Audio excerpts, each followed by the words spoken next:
നമസ്കാരം. വളരെ നല്ല രീതിയിലുള്ള ഒരു ചിന്താ വിഷയമാണ് നമുക്ക് നടന്നിട്ടുള്ളത്. എല്ലാവരും ചിന്തിക്കാനുള്ള അവസരമാണ്. പ്രത്യേകിച്ച് ഒന്ന് രണ്ട് കാര്യങ്ങൾ നിങ്ങളടുത്ത് പറയാനുണ്ട്. നമ്മുടെ രണ്ട് ഫംഗ്ഷൻ നമ്മൾ കഴിഞ്ഞത്, ഒന്ന് യൂണിയൻ ഇനാഗ്രേഷൻ ആണ്, നമ്മുടെ കോൺവെക്കേഷൻ ഡേ ആണ്. പ്രത്യേകിച്ച് രണ്ട് ഫംഗ്ഷനും വൻ വിജയമായിരുന്നു, നല്ലൊരു പ്രോഗ്രാം ആയിരുന്നു. അതിനിപ്പോ യൂണിയൻ ഇനാഗ്രേഷന് നമ്മൾ ചാർജ് എന്ന് പറയുമ്പോൾ നമ്മുടെ സയൻസ് സാറാണ്, പിന്നെ അതുപോലെ എല്ലാ അധ്യാപകരും ഉണ്ട്. അപ്പൊ അവർക്ക് ആദ്യമായിട്ട് നമ്മുടെ കോളേജിന്റെ പേരിലുള്ള നന്ദി അറിയിക്കുന്നു. യൂണിയൻ മെമ്പേഴ്സ്, അതേപോലെ തന്നെ വിദ്യാർത്ഥികൾ, എനിക്ക് തോന്നുന്നു വളരെ നല്ലൊരു പാർട്ടിസിപ്പേഷനും വളരെ നല്ല രീതിയിൽ ഒരു നല്ലൊരു ഇപ്പം ഒന്ന് രണ്ടുപേര് ഇപ്പം നമ്മുടെ മാനേജ്മെന്റിൽ തന്നെ ഒന്ന് രണ്ടുപേര് ഈ രണ്ട് പ്രോഗ്രാം കഴിഞ്ഞിട്ട് വിളിച്ചിരുന്നു. വളരെ സ്റ്റാൻഡേർഡ് ആയിട്ടുള്ള ഒരു പ്രോഗ്രാം. എനിക്ക് തോന്നുന്നു നമുക്കറിയാം, സ്റ്റാൻഡേർഡ് എന്ന് ഉദ്ദേശിക്കുന്ന വെറുതെ പറയുന്ന ഒരു കാര്യമല്ല. നമുക്കറിയാം ചില കോളേജിൽ ചില പ്രോഗ്രാംസ് നടത്തുമ്പോൾ ചില ചടങ്ങിന് വേണ്ടി നടത്താറുണ്ട്. എന്ന് പറഞ്ഞ ഒരു യൂണിയൻ ഇനാഗ്രേഷൻ അല്ലെങ്കിൽ ഒരു കോൺവെക്കേഷൻ നടത്താൻ വേണ്ടിയിട്ട് നടത്തുന്നതായിരിക്കും. പക്ഷെ നമ്മുടെ പ്രോഗ്രാം എന്ന് പറഞ്ഞാൽ അങ്ങനെയല്ല. വളരെ നല്ല ഒരു സിസ്റ്റമാറ്റിക് ആയിട്ട് വെൽ പ്ലാൻഡ് ആയിട്ടാണ് നമ്മൾ നടത്തിയത്. അതിന്റെ ഒരു റിഫ്ലക്ഷൻ കാണുന്നവർക്ക്, പുറത്തുനിന്ന് കാണുന്നവർക്ക് അത് മനസ്സിലാവും. പക്ഷെ ആ രീതിയിൽ നല്ല പ്രോഗ്രാം ആയിരുന്നു നമ്മുടെ യൂണിയൻ പ്രോഗ്രാം. പ്രത്യേകിച്ച് നമ്മുടെ യൂണിയൻ എല്ലാ മെമ്പേഴ്സിനും എല്ലാ വിദ്യാർത്ഥികൾക്കും ഈ ഒരു അവസരത്തിൽ നമ്മുടെ കോളേജിന്റെ പേരിലുള്ള നന്ദി അർപ്പിക്കുന്നു. നമ്മുടെ കോൺവെക്കേഷൻ ആണ്. കോൺവെക്കേഷൻ നമ്മുടെ ആശി ടീച്ചറായിരുന്നു ചാർജിന് പ്രത്യേകം ടീച്ചറിന് ഈ ഒരു അവസരത്തിൽ നന്ദി അർപ്പിക്കുന്നു. അതുപോലെ തന്നെ എല്ലാ കമ്മിറ്റി നമ്മൾ ഫോം ചെയ്തിരിക്കുന്നുണ്ട്. അതിൽ എല്ലാ ടീച്ചേഴ്സും വളരെ ആക്റ്റീവായിട്ട് പ്രവർത്തിച്ച എല്ലാ ടീച്ചേഴ്സിനും ഈ ഒരു അവസരത്തിൽ നന്ദി അർപ്പിക്കുന്നു. അടുത്ത് പ്രത്യേകിച്ച് ഫസ്റ്റ് ഇയേഴ്സിൽ പറയേണ്ടത്, എനിക്ക് തോന്നുന്നു ഈ സ്റ്റാൻഡേർഡ് എന്നൊക്കെ പറയുമ്പോൾ നമ്മൾ എന്തുകൊണ്ടാണ് ചില സ്റ്റാൻഡേർഡ് ആയെന്നുള്ള കാര്യം ചിന്തിക്കും. എനിക്ക് തോന്നുന്നു ആൽബർട്ടിന്റെ അടുത്ത് ജസ്റ്റ് ഒന്ന് ഈ സീറ്റിംഗ് അറേഞ്ച്മെന്റ്സിന് വേണ്ടിയിട്ട് ഒരു തിയേറ്ററിന് നമുക്ക് ചെയ്യുന്ന രീതിയിൽ ചെയ്യാന്നുള്ള ഒരു കോൺസെപ്റ്റ് മാത്രമേ കൊടുത്തിട്ടുള്ളായിരുന്നു. പക്ഷെ നിങ്ങളത് കണ്ടു കാണുമെന്ന് തോന്നുന്നു. എനിക്ക് തോന്നുന്നു ചിലപ്പോൾ ഒരു IIT നടത്തുന്ന ഒരു പ്രോഗ്രാമിൽ പോലും ഈ രീതിയിലുള്ള ഒരു സീറ്റിംഗ് അറേഞ്ച്മെന്റ്സ് നേരത്തെ കൊടുത്ത് ചെയ്യുന്നുണ്ടോ എന്ന് ചോദിച്ചാൽ ചെയ്യാറില്ല. പക്ഷെ അവർ ചെയ്യുന്നതെന്ന് പറഞ്ഞാൽ ഒരു ദിവസം ഈ കോൺവെക്കേഷന് ഒരു ദിവസം മുമ്പ് എല്ലാ കുട്ടികളെയും വരാൻ പറയും.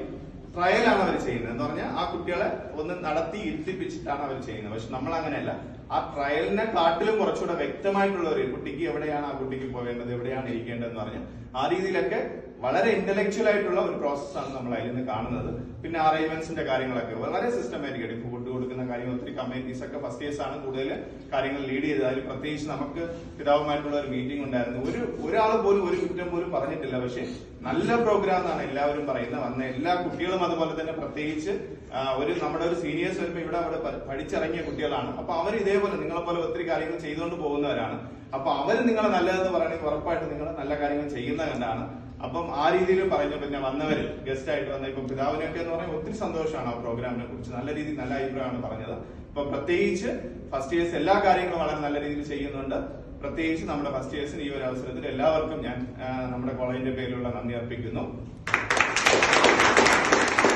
അടുത്തായിട്ട് നമുക്ക് ഇതുപോലെ ഒത്തിരി പ്രോഗ്രാംസ് ഉണ്ട്. അത് നമുക്ക് വളരെ നല്ല രീതിയിൽ ചെയ്യണം. പിന്നെ നമ്മുടെ മുന്നിൽ വരുന്ന എക്സാം ആണ്. എക്സാമിന് ഞാൻ പറഞ്ഞല്ലോ, ഇപ്പം നമുക്ക് ഡിസംബർ 4 വരെ സമയമുണ്ടെന്ന് ചോദിച്ചാൽ ഉണ്ട്. പേടിക്കൊന്നും വേണ്ട. വളരെ ടെൻഷനോ അല്ലെങ്കിൽ വേറെ ഒരു ടെൻഷൻ അടിക്കേണ്ട ഒരു കാര്യമില്ല. വളരെ കൂളായിട്ട് പഠിക്കേണ്ടതാണ്. എന്ന് പറഞ്ഞാൽ BEd എന്ന് പറയുമ്പോൾ ഞാൻ മനസ്സിലാക്കിയിടത്തോളം ഏറ്റവും നമ്മുടെ ജീവിതത്തിൽ ഏറ്റവും എളുപ്പമായിട്ട് പഠിക്കാൻ പറ്റുന്നതും ഏറ്റവും എൻജോയ് ചെയ്ത് പഠിക്കാൻ പറ്റുന്നതും BEd ആണ്. പക്ഷേ അത് അങ്ങനെ തന്നെ പഠിക്കണം. പക്ഷെ അത് ഞാൻ പറയുന്നത് നിങ്ങളുടെ ബാച്ചിനെ നോക്കിയിട്ടല്ല പറയുന്നത്. ഞാൻ പറഞ്ഞില്ലേ, എന്റെ മുന്നിൽ ഇനി ഒരു 23 ബാച്ച് കഴിഞ്ഞു പോയ പിള്ളേരുണ്ട്. അപ്പൊ അവരൊന്നും ഒരിക്കലും ഒരു ടെൻഷൻ അടിച്ചിട്ടോ അല്ലെങ്കിൽ ഒരു എന്താ പറയുക അതൊരു വലിയ കാര്യമായിട്ട് ഇന്നുവരെ അവർ ചിന്തിച്ചിട്ടേ ഇല്ല.